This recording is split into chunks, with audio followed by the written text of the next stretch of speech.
Hello and welcome to another Bodgit and Leggit video. We have a 2000 Audi TT Quattro behind us and we're going to do a good few videos, and we've got brakes to do front and back, we've got CV joints to do, we've got services to do, change all the oils in the diffs, the front diff, the rear diff, the transfer box, absolutely everything, flush out brake fluid and whatever else we happen to find on the way. So we've got a good few videos coming on this, so it's going to be interesting. This one, there was two Audis from this year, if I remember. There was 180 brake and 125 in and around there, somewhere in and around there. This is the 180 brake one, so we're going to crack onto it. We're going to do the back pads and discs first.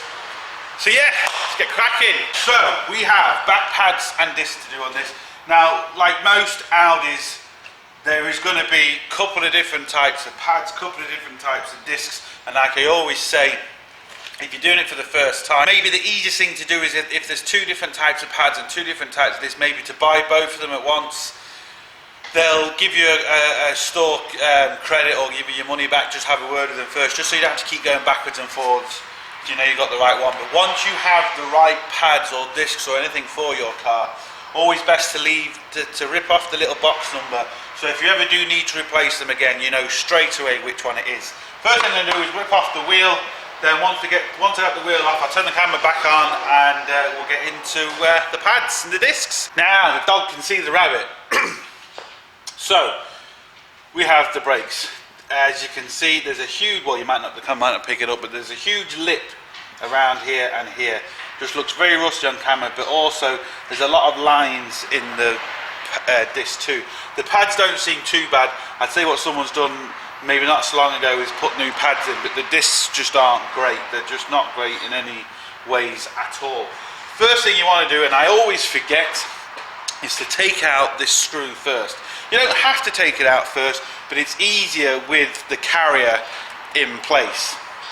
So, and again, the easiest way to do it, especially with these ones, with the Phillips screwdriver one, is to get an old screwdriver you can hit. As you can see, this screwdriver is, well, it's baggered, but it's great for this job because I can hit it and I'm not going to do any damage to any other screwdriver. And what I'm going to do, I'm hitting it and twisting it at the same time, and the shock should release this quite easy. Now, as you can see, I turn that. If I wasn't doing that, hitting that with the hammer, you can be more or less guarantee I'll round the actual nut, I'll round the screw, sorry, and you'll have to drill it out. It'll be a nightmare. Very simple. Hit it with a hammer. You can do a lot with a hammer. So now we got that out. Next thing we want to do is take off the actual caliper itself. We need to get a 15mm and a 13mm spanner and crack the actual nut. So I'm just going to crack the top one. Hopefully I'm not getting in the way too much. Now we'll crack the bottom one. It's always important to undo them both first. Now, because we've got the handbrake cable attached to this caliper, you can't really move it out of the way as such because the handbrake cable kind of tears you to it.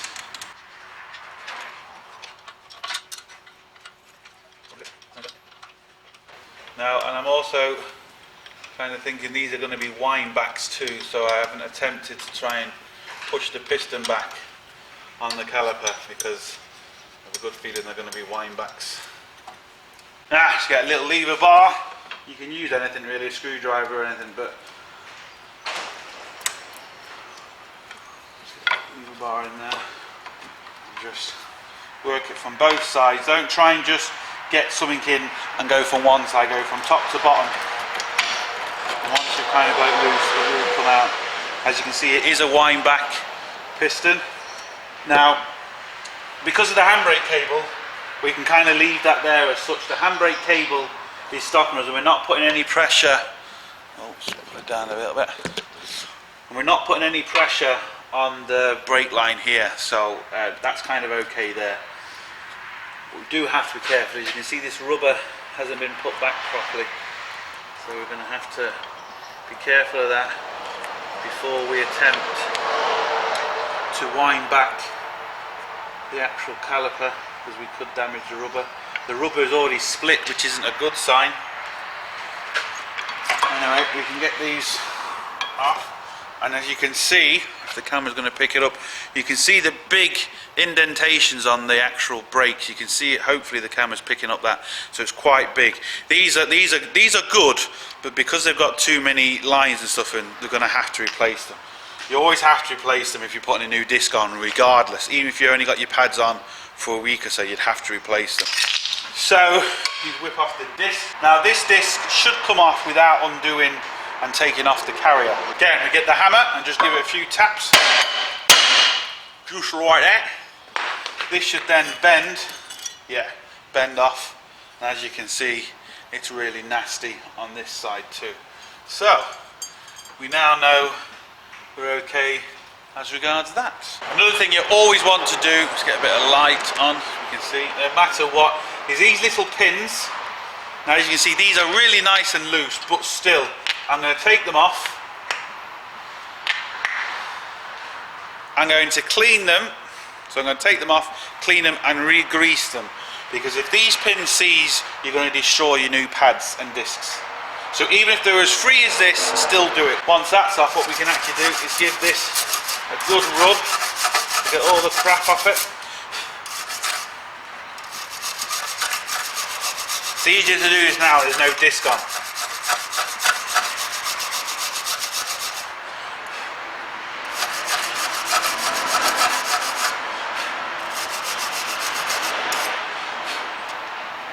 And I just like to put some copper grease on now, because again it's just easier once the actual disc isn't on, even though I'm still going to put them on the pads, but it's no harm to do that. Alright, so all I'm going to do now is I'm going to take that rubber off. I'm going to give this a good wire brush and re-grease it. So I'm going to clean all that crap off. Do the same with that one. Now what you do have to be aware of, sometimes these pins are slightly different. These are the same, but sometimes they're slightly different, so it's just remember where they go. And if you're unsure, just pull out one at a time and do one at a time. You can't go wrong then. What I'm going to do first is just put these little covers back on. They just clip on over the carrier. Sometimes they can be a bit awkward. Now they're on. And they were slightly different. You couldn't see it with all the crap on it, but this one stepped. Now sometimes they're a different length, but this one went to the top, this one went to the bottom. But it's always a good thing just to double check. Now the grease I'm using on this is moly grease. It's designed for CV joints, so it's designed to take the heat and all that. You can use any grease really, as long as you don't use copper grease. Any grease that is designed to take a bit of heat will be no problem at all. And then that just pushes straight back, and there you go. If you do this every single time you change your pads, you won't have sticking calipers. Because what can happen is, if these stick, it makes your caliper stick on, which then makes your brake stick on, which then puts that much heat into your braking system, you'll damage your caliper, all for the sake of a couple of minutes and a bit of grease. So it is vitally important you do it. Now, sorted. And it goes without saying, once you've done this side, just do the other side. Do not do just one side on your brakes. It is absolutely pointless and ridiculously dangerous. Right, I'm going to be using an air wind back tool, and with this one you just get different connections depending on your caliper. Out of this set it's a number 6, that just goes on first, and then I put on the actual ratchet part of it, and I just press the button, the air locks it, and I can just spin this bar left or right depending on the caliper. One thing you do have to watch out for is, like I said, is this rubber. Now the rubber unfortunately is already split, which isn't great, but as we turn it like that, we need to make sure we're not catching the rubber and splitting it and making it worse.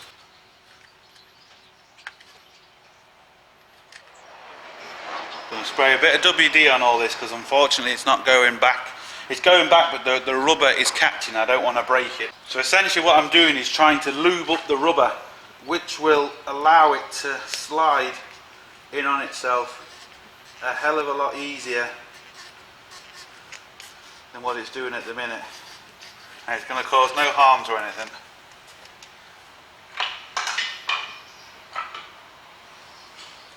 Hopefully now that makes life a bit easier.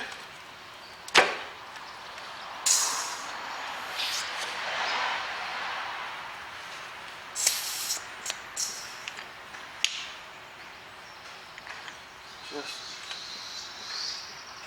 don't like the way this rubber is behaving. It looks like someone's already done this, but unfortunately just ripped the rubber quite badly, which has made it do this.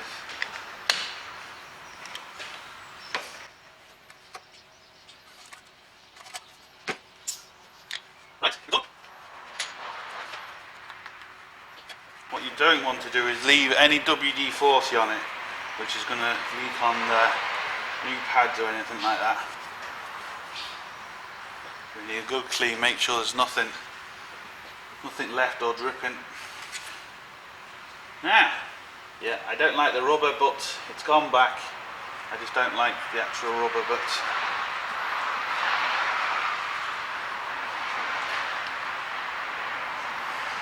so, got the new disc on. Now, like I always say, before you absolutely rip open the box so you know it can't be put back, open the box nicely just to double check that these do fit properly. Mark them up with the old one, make sure the comfort is the same, the thickness is the same. Now obviously that one's worn, so it's a little bit thinner, but you get the idea. What I'm now going to do is just line it up to make sure the holes line up. So as we can see, the holes line up and also the ring in the middle lines up. So we know we're right. We can just double check by putting it in properly to see like that. So again, we know we're definitely okay. So what I'm going to do first is, you can see there's like this coating on it. It stops it going rusty when it's in storage or before it's sold. So a bit of brake cleaner. Oh, nearly fell. Now we can put that on properly, and again, more brake cleaner.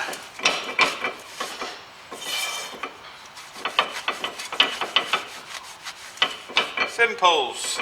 Now ready to put it on. Now just line up the screw again so the holes are right. Now these don't have to be tight going back in. I've seen people put these really tight. They're not designed to be tight. All they're really designed for is to hold the pad, the disc in. Not to hold it in place properly, it's just to make it easy for you to get the wheel studs in. Once the wheel stud's in, the wheel studs are holding the brake in. So this is just to line up the holes to make your life a bit easier. So just a nice little nip will be fine. Honestly, you don't need to go crazy on them.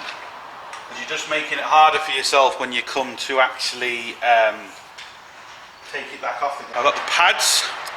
I'm just gonna put copper grease on the ends, even though I've already done it on there, but I still like to do it here. The reason why I don't like to put copper grease here yet is because when you hold it with your fingers, as you slide the pad or the disc in, if you had copper grease there, you're going to get it all over your fingers, and you could even get it on the actual pad, which obviously isn't good. Once it's on, then you can actually put copper grease in the middle. That's just the way I find it. I find it a lot easier to do it that way.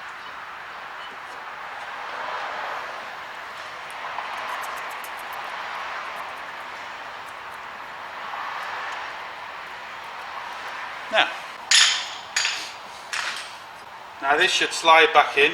Now if it doesn't, it just means you need to screw the actual piston in a little bit more, which is not the end of the world. Push the two little pins back, and as we can see, that fits nicely. And in this set we get new bolts. It's not really essential to put new bolts in, to be honest, but if you've got them, you might as well use them. You tend to get them in the slightly more expensive pads. I don't personally go for the cheapest parts. I don't necessarily go for the main dealer parts either, but the really cheap parts, they're cheap. The main dealer parts, most of the time, they are just normal parts anyway. You're paying the main dealer packaging. But the slightly better ones do come with new bolts, so we might as well use them.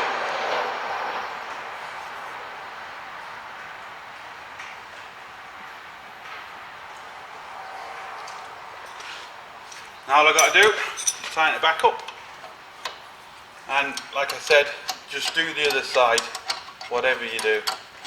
But one thing you want to do before you do the other side is, once we got this on, just pump the brake pedal a few times just to push the piston back, because what will happen is you won't have a proper brake pedal because the piston's gone back. And if you forget to do it, and especially like we're doing all 4 brakes and pads, you're going to have no brakes at all. And even at 5 miles an hour, the car will not stop. And that 5 miles an hour becomes very fast.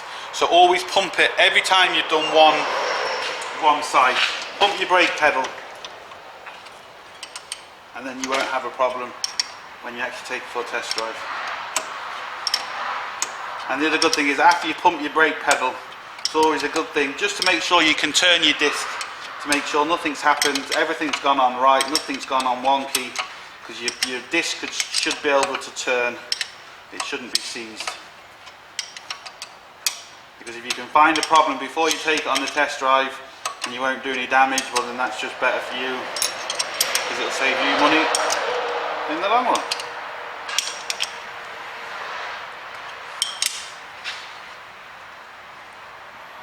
It's one.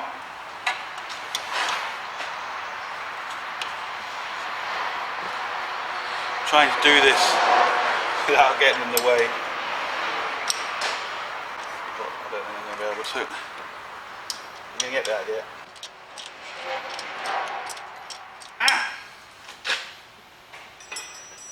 That is pads and discs done on the back of a 2000 Audi TT. Very simple, really. Now, we got lucky in this one. You can have problems. Lucky enough we didn't. Very straightforward, simple. Like I said, no matter what, do the other side.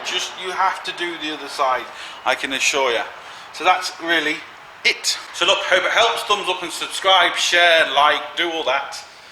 Check out our forum, links down below. Sign up to that if you already haven't. Tell everybody, we need to get more people on our forum. We need to get more subscribers, more views and all that, because the more we can get, the more I can do, and hopefully help more people and all that. And yeah, don't forget, please like, share and subscribe. Don't forget, get your hands dirty, and see you for the next one.